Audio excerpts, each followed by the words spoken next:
Hello everyone. In this video, we're going to talk about personal branding for virtual assistants. So, let's start. Now, ano ba yung personal branding? Personal branding from the word brand, ibig sabihin nun, you are going to create distinct image or reputation online. So, gagawa ka ng parang online personality mo. Kasi minsan iba yung personal na ikaw sa professional na ikaw, 'di ba? So, minsan separate natin yung dalawang 'yon. Pero meron din namang iba na yung mga accounts nila is both mixed. And then we have branding kit. Later, you will learn how to create branding kit and to develop strategies for branding. So, why do we need branding? It establishes credibility and trust. Yes, kasi, for example, kaya natin na-determine yung pagkakaiba ng mga phones kasi iba-iba sila ng brand. Pag sinabi natin iPhone, Samsung, 'di ba? Yun yung mga top brands when it comes to iOS and then Android systems ng mga mobile phone. So, kapag mas maganda yung branding, mas nade-develop yung credibility ng isa. And as a virtual assistant, sa business din, it's a game of branding. The more na mas may naniniwala sa inyo, the more na credible ka, the more din na makakakuha ka ng client. The more sa business naman, the more din na mag-i-increase yung sales mo. Okay, so second, differentiates you from others. Yes, kasi ano ba yung mga unfair advantages mo? Yung mga alam mo na hindi alam ng iba. So, for example, yung adobo. 'Di ba alam naman natin napakasimple lang ng adobo, simple lang yung mga ingredients. Pero bakit yung adobo mo is iba sa adobo ng iba? Yung adobo ng mama mo is iba sa adobo ng kaibigan mo. May distinct na pagkakaiba sa lasa. Although same lang yung mga ingredients. So ganun din sa branding. Meron tayong, although the same na mga virtual assistants, kahit pa sabihin natin same kayo ng niche, same kayo ng specialization sa pagiging VA, may distinct na pagkakaiba. Kaya hanapin mo yun kasi yun yung magiging advantage mo. Yun yung magiging superpower mo sa pagiging VA. Yung difference na yun. And then third, it enhances career opportunities. Yes, like what I said earlier, the more na mas kilala yung brand mo, the more din na mas better yung mga opportunities. Okay, ano ba yung mga skills na matututunan ng isa kapag natuto sila ng personal branding? First and foremost, you have to learn basic yung sa graphic designing kasi may visuals, need natin ng visuals. And then, copywriting, lalo na yung sa captions, need natin ng effective writing skills para doon, para ma-communicate natin yung ating mga followers or yung ating target na market, target na audience. And then, we also need to learn social media management for online presence. Gaya ng na-discuss ko na sa digital marketing na introduction video. So, may 5 basic steps tayo doon na matututunan. And isa na dito yung personal branding and the rest sa susunod pa ng mga videos. So, yung tools na gagamitin natin, Canva for graphics, colors or coolors.com para sa color palette, and then copy.ai para sa copywriting, yung mga captions. Ano yung mga freelancing roles na pwede ninyong applyan as VA or freelancers. Now, you can look for these titles, job titles. You can be branding advisor, branding consultant, branding kit creator, or branding kit designer.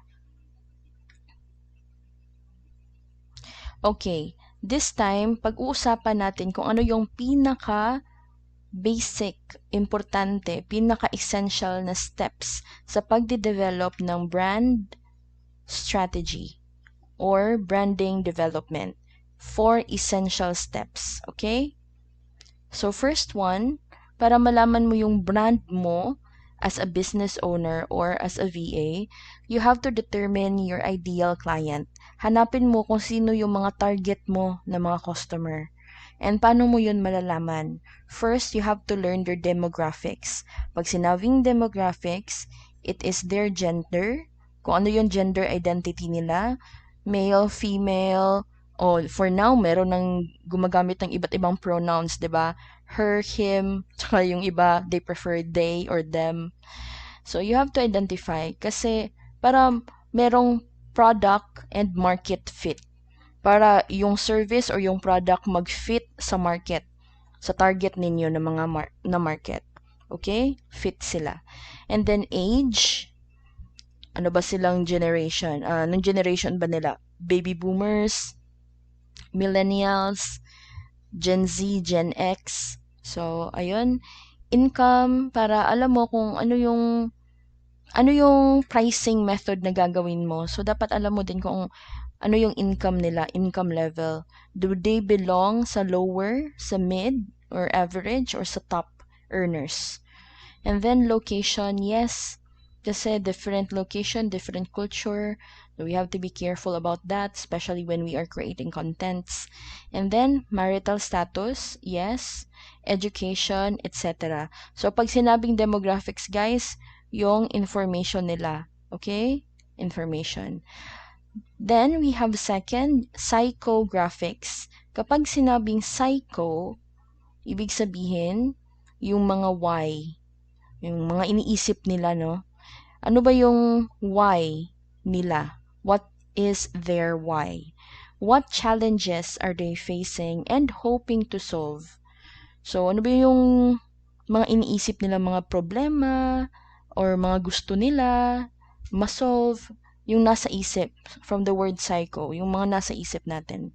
And then, how do you or will you help them solve their problem? So, kapag ganitong mga questions, the how, the why, the what, those are psychographics. Psychographics, psycho-informations. And then third, we have to learn their behaviors. Ano ba yung mga interest nila, mga hobbies nila? Ano ba yung mga accounts, kung may social media sila, anong klaseng social media? Sino yung mga influencer na fina-follow nila? Anong klase, anong category? And where do they shop? Saan sila nagsha-shopping? So, ano din yung mga sinashop nila? Kasi itong mga information na to, it will help you create better branding and targeted na mga content. High quality na content. Kung alam mo to.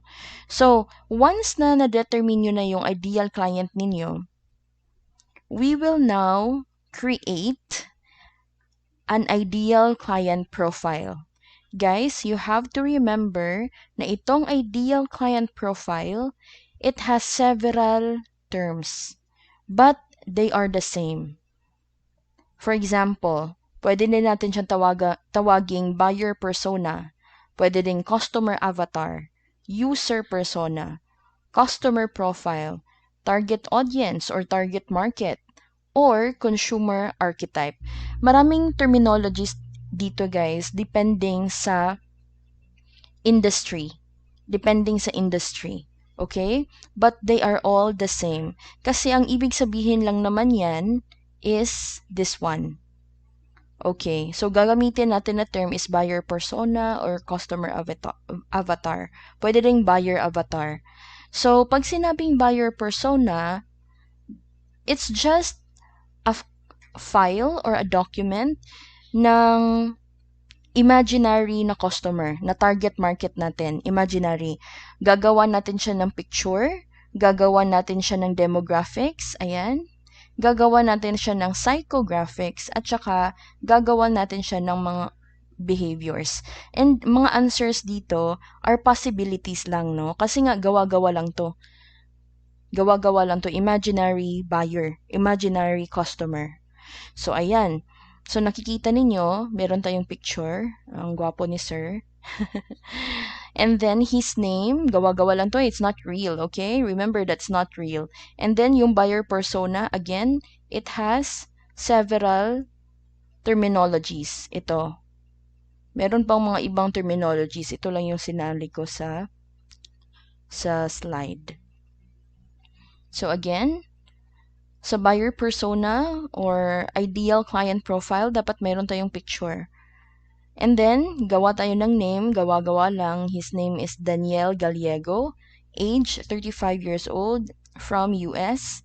And then, occupation niya, he is an employee, nagtatrabaho siya, and at the same time, he is small business owner. Now, yung marital status niya is married. So, kasal na siya. Pero, wala siyang anak.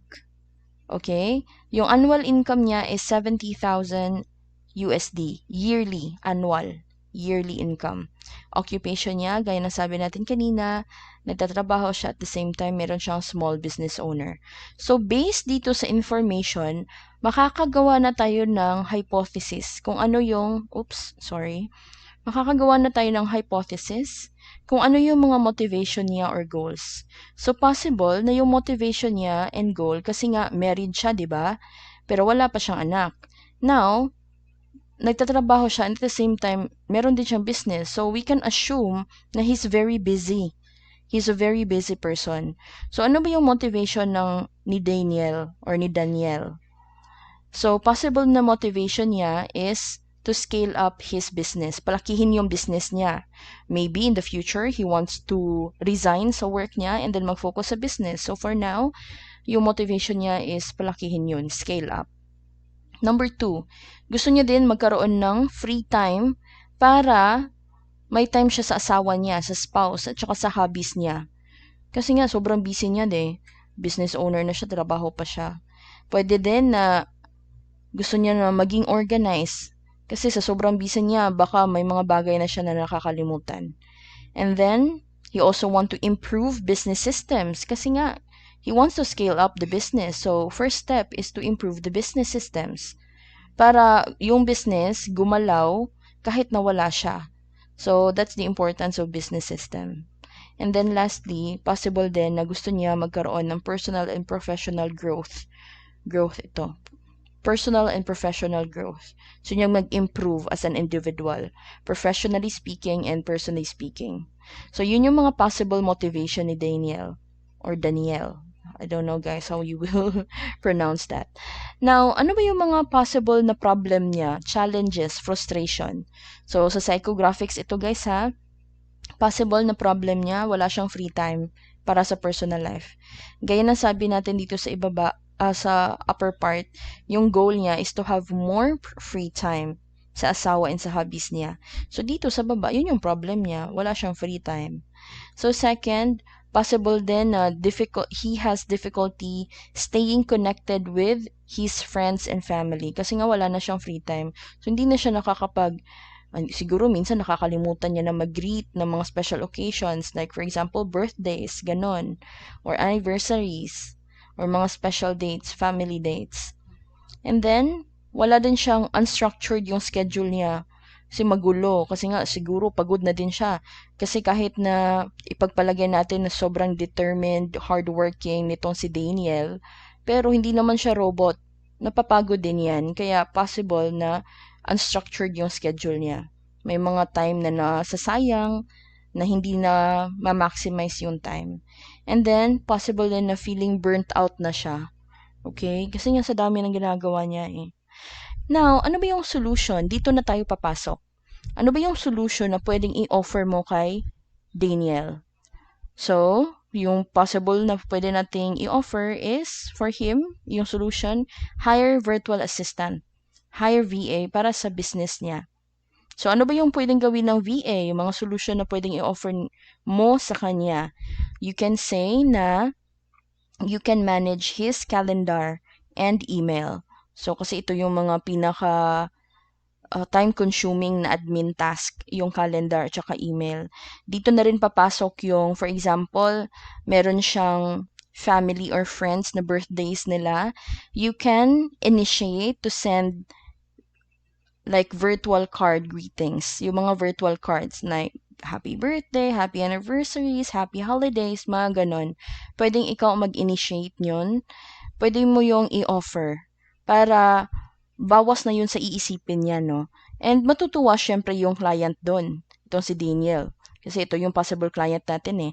So, matutuwa siya kasi nga, yan, isa sa mga goal niya na to connect, ayan pala, to connect with family and friends, syempre, isa doon is to keep them updated sa mga events, lalo yung mga special events. Okay? And then, third, pwede din tayo mag-propose ng ideas on how to improve yung business systems and increase yung profit. So, mga ideas para ma-scale up yung business niya. So, ito yung mga possible na solution na pwede natin i-offer sa ideal client na si Daniel. Okay? And then, itong behavior, bakit dapat alam natin yung behavior ng ideal client, ng ideal customer? Why? Okay, let's discuss first interest. Ano ba yung mga possible interest ni Daniel? Kasi 35-year-old na siya eh. So adult na, no? Almost middle age na siya, almost 35. So ano ba yung mga possible interest niya? And based sa picture. So we can say now, siguro ito si Daniel, mahilig siyang mag-travel. And he can afford to travel. Why? Kasi wala naman silang anak. Ayan, nakita niyo sa demographics, wala naman siyang anak. So, at saka dalawa yung source of income niya. Work and then business. So, possible na si Daniel, yung interest niya is traveling. Okay? So, nakikita niyo ba kung gaano ka-importante itong information na to, itong buyer persona, or yung ideal client profile? Kasi nakikita natin yung takbo ng isip ng isang tao. And dun tayo papasok. So, possible interest, traveling. Possible din, mahilig siyang magluto. Sports, kasi sa picture, fit naman siya, hindi siya overweight. Possible din na mahilig siyang magbasa ng libro kasi he's a small business owner. So, and he wants to improve. Yung goal niya is to improve his business. So, malamang nagbabasa siya ng mga business-related books, di ba? And then possible din na he's interested with psychology kasi yung business, dapat alam mo din kung ano yung psychological matters, ano yung iniisip ng mga possible na mga customer. So, as business owner, responsibility yun ng owner. So, ito, sources of info. Saan ba siya kumukuha ng balita? Ano ba yung mostly ginagamit niya? Possible, social media. You can be more specific with this. For example, anong social media? 35-year-old na si Daniel. Kung naalala ninyo yung social media demographics, statistics na napag-usapan natin sa introduction ng digital marketing, ano ba yung mga, saan ba doon yung pinakagamit na mga 35-year-old men? 'Di ba? Isa na doon is LinkedIn. 'Di ba? Isa na doon, LinkedIn. And then Twitter. So, ayan, magka-connect yung mga demographics na yon. Possible din, newspaper. Okay, assuming na nagbabasa siya ng newspaper. Kasi, mahilig siya magbasa ng libro, di ba? So, possible na gusto niya lang yung feel ng paper. Kasi, right now, pwede naman tayo magbasa online ng mga articles. Ayan, pwede ding online platforms, word of mouth. And then, places they visit. Based sa interest niya, mahilig siya mag-travel. So, possible, gusto niyang pumunta sa mga tropical countries. Lalo na pag winter time, no? Kasi ayaw daw nila yon, sobrang lamig and tsaka gray yung sky. Gloomy. So, possible during those months, bumibisita sila sa tropical countries. And then, mahilig siyang magluto. So, possible na binibisita niyang lugar is restaurant and cafes. 'Di ba? And sports. Sige, assuming na lang na golf. Mahilig siyang mag-golf. And then, mahilig siyang magbasa. So, possible din gusto niyang pumunta sa library. Sometimes to relax, sometimes to read books, and sometimes gusto niya lang magmuni-muni doon. So, why are these important? Kasi malalaman mo kung saan ka magsa-standby. Saan ka magsispend ng time. For example, naghahanap ka ng girlfriend. Okay? Mapapangasawa. Okay? Naghahanap ka ng mapapangasawa. And isa sa list mo or gusto mo is yung taong religious. So, saan ka ba tatambay? Alangan naman mag-standby ka doon sa bar, 'di ba? So, pag gusto mong religious, edi punta ka sa church, attend ka ng mga church meetings. So, it's the same with your client. Dapat alam mo kung saan sila nag-hang out. Saan nila in-spend yung time nila para mas malaki yung chance na makatch mo yung mga client na yon. So, katulad nito, mahilig sila sa restaurants and cafes, libraries. So, possible na dun ka mag-standby. Social media, 35-year-old men. Gaya na sabi ko kanina, LinkedIn, Twitter, dun kayo mag-standby. Okay? Huwag kayo mag-standby sa TikTok kung ang target ninyo is 35-year-old man. Okay? Kasi, gaya ng sabi ko, dapat merong product and market fit. Fit silang dalawa. Hindi pwede na yung product and service hindi fit sa market. Kasi, paano yun? Paano yun? Wala talagang profit yung business. Hindi siya mag-grow. Hindi siya mag-scale up, di ba? So, naintindihan nyo ba yun, guys? I hope that is clear, no? Na that's why dapat alam nyo tong buyer persona. And, another thing, gaya nasabi ko na rin, na makakagawa kayo ng specific high quality content kung alam nyo ito. Kasi kagaya niya, gusto niya na magkaroon ng time with his wife, with his hobbies. So, you can create content how to free up your time as an employee and a small business owner. 'Di ba? And then you can give tips. So, there's a high chance na mag-i-engage ang client na target mo. Kasi nga, they need that. It's what they want. And to mind you guys, nobody cares about ano yung binibenta natin, no? Nobody cares about that. The what? They don't care about that.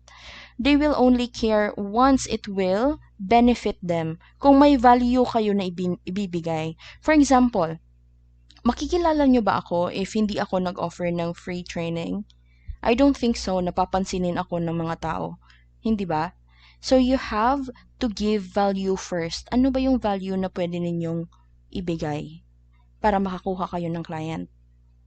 So, ask yourself about that kasi for the second week training na coursework or yung assignment ninyo, I will be requiring you na maghanap ng isang business na pwede nyong offeran ng value. I will explain more about that. I will create another video for that. Okay? So again, value. Kaya dapat alam natin to kung paano gumawa ng buyer persona para makapagbigay tayo ng value sa target client. Isipin, hindi nila tayo kilala. Kailangan natin sila to earn money and there's a big possibility na they need us too para makuha yung mga goals nila, ma-solve yung mga problem nila. So, kailangan alam niyo talaga kung paano gawin to. And ito yung na-overlook ng mga VA. Kasi hindi nila alam kung paano yan gawin. And wala silang record ng ganito. Okay? So, I hope that's clear. So, that's it for the first step. Now, the second step or the second strategy is to create brand statements. Statement, ano ba yon? Pag sinabing brand statement or business statement, sabihin yung vision, mission, yung bio ng isang business. Brand or business mission, brand or business bio. Okay? Ano ba yung pagkakaiba nila? So, mission. Pag sinabing mission, ina-answer nito yung itong tanong na to. What does your company or you as a VA or a business, what does your company do? What can you do? And who is it for? Para kanino? So, ito yung, kung nakikita ninyo, ito yung formula on how to create the mission. First is your business name. Or if personal brand naman, pwede yung name nyo na directly. Name ninyo.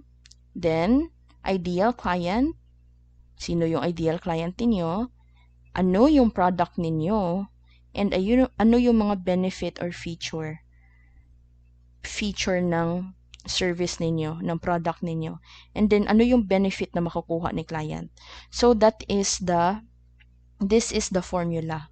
Name nyo, yung target ninyo na client, ano yung product, benefit ng product, and ano yung benefit na makukuha ni client. Okay? For example, we have here, Taylor Swift Interiors. So, yun yung business name. Taylor Swift Interiors. Provides busy East Coast families. So, yun yung ideal client niya. Busy East Coast family. Mga family na taga East Coast. Mga busy. Okay? With, ano yung product? With timeless and colorful homes that are designed to complement their daily routines. So, yun yung product niya, yung benefit ng product. And, ano yung benefit ng client? So they can feel joy and harmony every single day. So, kita nyo guys, that is the mission. Okay? Now, how about the bio? Ano ba yung bio? Minsan, bio tinatawag din itong tagline. Yung iba, mas shorter yung tagline nila. So, yung bio simply shows what is your business. Okay? Yung mission, ano yung ginagawa ng business mo, and sino yung client. Okay? So, ano yung formula sa paggawa ng bio? It's your business name, yung mga adjective na gusto mong gamitin, yung industry, or yung business type. And then, your unique offering. Ano ba yung unique sa'yo? Ano ba yung unique sa service mo? Ano ba yung unique na quality mo? So, example, Taylor Swift Interiors is an East Coast interior design firm obsessed with creating custom, colorful homes built for your lifestyle. So, kita nyo guys kung ano yung ginagamit niya ng mga adjectives. Obsessed, creating custom, colorful homes. So, custom, customize, and then colorful. Obsessed, custom, colorful. So, yung mga target niya na market or customer, makakakuha sila ng idea. Okay, ito pala yung Taylor Swift Interiors. So, yun pala yung goal nila. Customize pala yun. Mga colorful pala yung ino-offer nila. So, syempre, kung ikaw ayaw mo ng colorful ng bahay, syempre, hindi mo sila i-hire. Kasi mas prefer mo lang na simple or monochrome lang, yung isang color lang na parang fade lang yung kulay. As for me na minimalist practitioner, so I prefer na white and yung mga neutral tones lang. So for me, Taylor Swift is not a fit. Hindi siya product and hindi fit yung product and service niya for me. Pero may mga tao na bubbly, yung mga happy people, gusto nila mga colorful homes. So, that's the importance of that. This will save you time. Kasi for example, mag-i-inquire ako sa Taylor Swift Interiors and then yung in-offer pala nila is colorful na interior design. And ako ayoko. Magsasayang lang siya ng time, 'di ba? For me. Kasi ayoko naman 'yun eh. So imagine kung wala itong brand bio, kung wala siyang mission. So pareha kaming dalawa, yung customer at saka ikaw, magsasayang kayong dalawa ng oras. Pero kung meron na kayo nito, meron kang mission, meron kang bio, mababasa yan ng client, edi pareha kayo nakapag-save ng time. Walang mag-aaksaya ng time. Okay? So, dapat merong brand statements. Now, the third strategy is to create your brand voice. You have to determine paano ka ba makikipag-usap sa audience mo. How does your brand speak to your ideal client?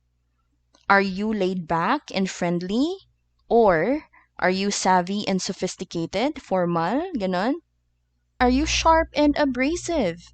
Or pa-cute lang, pretty and floral? So, kita nyo guys, yung pagkakaiba ng mga wordings dyan. So, you have to determine, ano ba yung gusto mo? Gusto mo ba edgy ka? Cool? Ganon? Parang badass? Ganon yung dating? O gusto mo ba yung chill lang, good vibes lang, ano lang, walang stress, ganon, chill, cozy, comfortable, warm, ganon, or gusto mo sophisticated, elegant, yung mga ganon. So, iba-iba, bawat brand, may iba't ibang adjectives na ginagamit. So, now, paano mo yun gagawin? Yung brand voice. You have to choose 3 to 5 adjectives. Limit mo talaga. Ano yung adjective na gagamitin mo? Sophisticated, elegant, simple, minimalist, playful, colorful. So, you have to determine. Use Google. I-search ninyo yung mga adjectives. Okay? And then find, for example, yung gusto ninyong word is sophisticated. Then you can, and then you wanna expound this word. So, you use Google, and then i-type nyo doon, synonyms for the word sophisticated. And then lalabas na yung mga list ng iba't ibang words. Okay, so that's it for choosing your adjectives. And then, pwede rin kayong gumawa ng word bank. Pag word bank, from the word itself, parang bank, listahan ng mga words na commonly used ninyo. Ano ba yung mga terms? Ano ba yung mga jargons? Ano ba yung mga i-avoid? Siyempre, obviously, i-avoid natin yung offensive words, no? Yung mga bad words, ayaw natin yung gamitin. Commonly used phrases, example, how do you refer to your followers? Before, I have a clothing business and I call my followers, kasi mga babae naman sila, love. So, hi loves, always talaga yun, nandun yung word na love. Okay? Pero, will you use that word if ever yung business is martial arts? So, coach siya, martial arts coach. Will you call them love? Parang hindi fit, di ba? Kasi pag sinabing martial arts, dapat cool. Dapat parang badass yung dating. Strong. Fierce. So, hindi mag-fit yung word na love doon. So, that's why overall, itong branding, napaka-importante para hindi natin magamit yung mga words na hindi na dapat gamitin, hindi magamit yung mga colors na hindi dapat gamitin, kasi meron ding psychology behind that. Okay? And that is the fourth step, all about aesthetics. So, may iba't ibang color psychology, and before we start on creating the branding kit later, I will probably explain that to you. So, pag sinabing brand aesthetics, ano bang kasali dyan? It conveys the general vibe. You are striving for your brand. So, ano ba yung gusto mong ma-feel? Kapag pumunta yung client mo sa website mo, kapag nakita nila yung portfolio mo, kapag nakita nila yung social platforms mo, ano bang gusto mong ma-feel ng client sa'yo? Ano ba yung gusto mong makita nila sa'yo? Pwedeng, you might say, oh, it's very, superficial. It's not authentic. Well, I hate to break this to you guys, but that's how it works. Branding, online branding, we are creating online reputation. So basically, iba talaga yun sa totoong ikaw. Kasi kung totoong ikaw, Jologs, tapos gusto mong i-target na market is yung mga professional na mga nasa top management position. So, syempre, most of them are sophisticated. 'Di ba? Sophisticated. So, dapat, gaya ng ilang beses ko na sinabi, yung product and market fit. Dapat fit sila. So, dapat fit din yung aesthetics mo, post mo sa kanila. So, yes, it can be, we can say na it's kind of superficial, but it is the brand that you are aiming for, your business. So, we have to determine that para meron siyang personality. Kasi later on, yung pagiging pag-VVA mo, magkakaroon na siya ng sarili niyang, kumbaga, persona. Magkakaroon siya ng sarili niyang persona. Totoo naman yun, guys, di ba? We are different naman. We play different characters. Me as a wife, syempre different na character yon as someone who teach you online, who acts as your coach or your mentor, kind of. So, hindi naman pwede na sweet ako sa lahat. Yun na yung paglalambing ko sa family ko, yung paglalambing ko sa husband ko, is same din sa paglalambing ko sa ibang tao, strangers. Of course not. Right? So, that's how we differentiate. That's how we put boundaries. That's how we create the brand. So, if hindi mo yun gusto, then maybe you can try to create branding na talagang authentic sa'yo. If you want na Jologs yung yung branding mo, then you also have to think na yung mga target client mo is Jologs din. Or accepted nila yung mga Jologs na mga words, mga post, ganun. Okay? Kasi hindi pwede na walang product and market fit. Okay? Now, we have to first learn kung ano yung color palette, yung color scheme. So, hindi pwede ngayon color mo black and white and then the following day pink and yellow. Oh, unless na lang you're striving for colorful, 'di ba? But it's better na meron kayong color palette talaga. And maximum 3 to 4 colors. And then font, dalawa lang guys. Wag niyong gamitin lahat ng fonts. Gaya ng nakikita ninyo, isa para sa title, isa para sa context, subtext. So, maximum 3 when it comes to fonts, okay? Wag sobrang daming fonts. Logo, ayan, gawa kayo ng logo ninyo. Kayo nang bahala dyan. And then mood board. Later, I will show you how to create mood board. Para pag mood board, kagaya ng nasa picture, ano ba yung overall feel? Overall ng mga poses, pictures, images na gagamitin. Okay?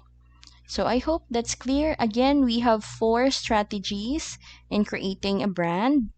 Let's go back. So first is to determine your ideal client. Kasama sa pag-determine ng ideal client is to create buyer persona. That's number 1.